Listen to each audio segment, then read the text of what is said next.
আসসালামু আলাইকুম। আজকের রেসিপি হচ্ছে মাঠা, যেটা বানানোর শরবত বানানোর থেকেও সহজ।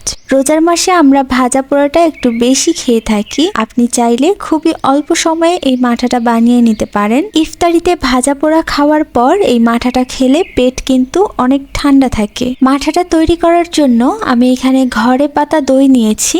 এখানে 1 হাঁড়ি দই রয়েছে। আমি ঘরেই এই টক দইটা বানিয়েছি। দেখতেই পাচ্ছেন টক দইটা কতটা সুন্দর হয়েছে। সেই ভিডিওটা চাইলে আপনারা দেখে নিতে পারেন। এবার এই মাঠাগুলো একটা বোলে ট্রান্সফার করছি।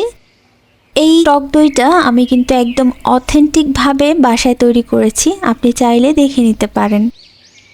এইবার এই টক দইটাকে একটা হুইস্ক দিয়ে সুন্দর করে ফেটিয়ে নিতে হবে, যাতে এটা একদমই স্মুথ হয়ে যায়।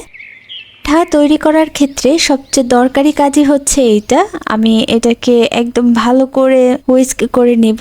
আপনারা চাইলে ডাল যে ঘুটনি আছে সেটা দিয়ে ঘুটে নিতে পারেন। অথেন্টিক যে ঢাকাইয়া মাঠাটা আছে সেটা কিন্তু তারা ডাল ঘুটনির মতো একটা জিনিস দিয়ে ভালো করে 2 হাত দিয়ে ঘুটে নেয়, আর এইটা হাতে বানানোর পরই সবচেয়ে বেশি মজা হয়। এবার এর মধ্যে আমি আধা চা চামচ লবণ দিয়ে দিচ্ছি, আধা চা চামচ দিয়ে দিচ্ছি বিট লবণ, 2 টেবিল চামচের মতো লেবুর রস দিয়ে দিচ্ছি, সুগার সিরাপ দিয়ে দিচ্ছি 1/4 কাপ।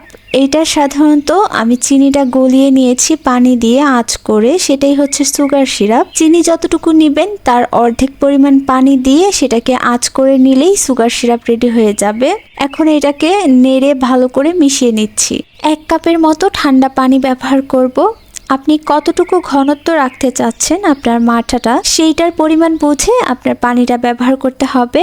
আমার কাছে কিন্তু ঘন মাঠাটাই ভালো লাগে, তাই আমি একটু ঘনই রেখেছি। এবার গ্লাসে সার্ভ করে নিচ্ছি।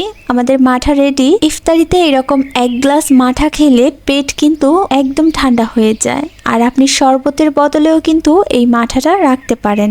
দেখতেই তো পারলেন শরবত থেকেও সহজ এই মাঠা তৈরি। রেসিপি কেমন লেগেছে কমেন্ট করে জানাতে পারেন। আজকে এখানেই বিদায় নেব। আল্লাহ হাফেজ।